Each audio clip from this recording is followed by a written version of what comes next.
Northern Bahamas? You're watching the Bahamas Tonight, Northern Edition. Welcome back. The newest park on Grand Bahama commissioned this past weekend in the Sunrise subdivision.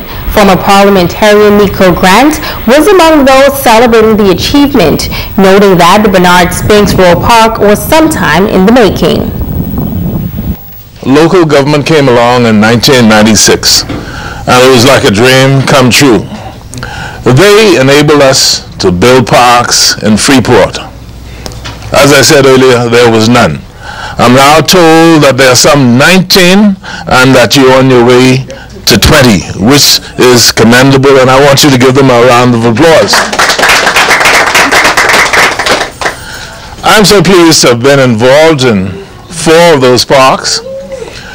The park in Royal Bahamian Estates, the one in Caravelle Beach, the one in Regency across the way, and this one.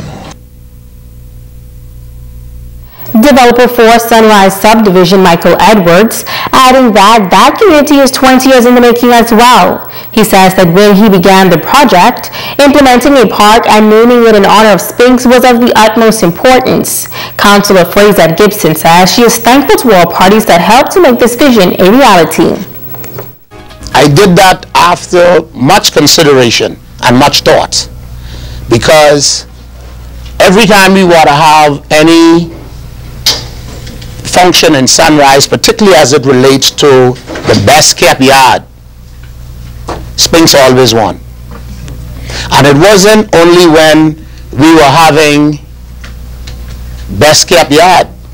You could drive by his house right now when you leave from here, and that's the way his yard is kept every day of the week, every month of the year, and every year round. A special thank you to the City of Freeport Council in allowing the councillors who are a part of that organization to continue with the development of this park in Sunrise Subdivision.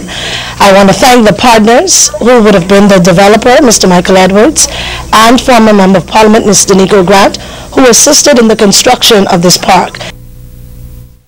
A local couple continuing their ministry of mentoring and uplifting young people in Grand Bahama.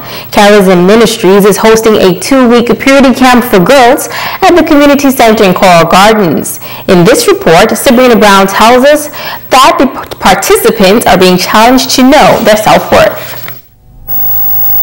The Girls' Purity Camp, being hosted by Dr. Raoul and Karen Umbrister, was born out of the Metamorphosis program established some 10 years ago. We're focusing on these young girls between the ages of 9 and 14 who really want to change, transformation. It's starting with their mind. The Bible tells us to not be conformed to the world, but be transformed by the renewing of your mind. So that is the theme for the next 2 weeks, and we're helping them to change their mindset about themselves, seeing themselves as God created them to be. Karen says the young girls heard various presentations that will guide them through real-life situations. We had Lolita Monpetit talk to them about being beautiful, unmasked, but still being beautiful, how to take care of your bodies. We have Javier Lubo talk to them about sexual purity, and we went down, we showed the graphic pictures, and because it's real. For far too long we camouflage and pass over, but these children know more than us. So our focus is helping them to renew their minds. Personal hygiene. The lunch is actually a lesson on etiquette, fine dining, how to use the knife and fork correctly. Dr. Raoul Umbrister spoke to the girls about the importance of knowing their self-worth from a man's perspective. There's so much of what I can get from a person guiding relationships in our country, that people are in relation things rather than relationships. So it's built around what I can get, how this can work for me, and it causes young people to demean themselves. Chaya Carey and Clinique Lang say the camp is very enlightening. We were taught that God has a forgiving heart. If we have a clean heart, we can forgive so that we can go to heaven. I just learned how to interact with people better, and it just changed my whole mindset and how I think and how I work with people and how I interact with different people. Sabrina Brown, ZNS Network News. And now it is time to Ask the Doctor.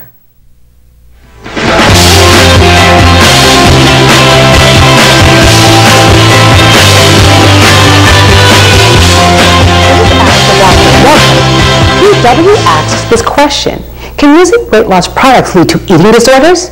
Eating disorders often develop in the teen and young adult years, although they can develop at other ages. Symptoms vary depending on the type. Anorexia nervosa, bulimia nervosa, and binge eating disorder are the most common types. Today I will discuss anorexia, which is a potentially life-threatening eating disorder characterized by an abnormally low body weight, intense fear of gaining weight, and a distorted perception of weight or shape. People with anorexia use extreme efforts to control their weight and shape, which often significantly interferes with their health and life activities. When you have anorexia, you excessively limit your calories or use other methods to lose weight, such as excessive exercise, using laxatives or diet aids, or vomiting after eating. If you're severely underweight or malnourished, hospitalization may be necessary, particularly if there are complications from the eating disorder that affect the major organs of the body, like your heart, liver, and brain. Long-term treatment involves therapy, medications, and other treatments that help to control obsessions and urges related to food and that control depression and anxiety. I'm Dr. Nina Pratt, and this has been Ask the Doctor. Don't go away, a check on sports is up next.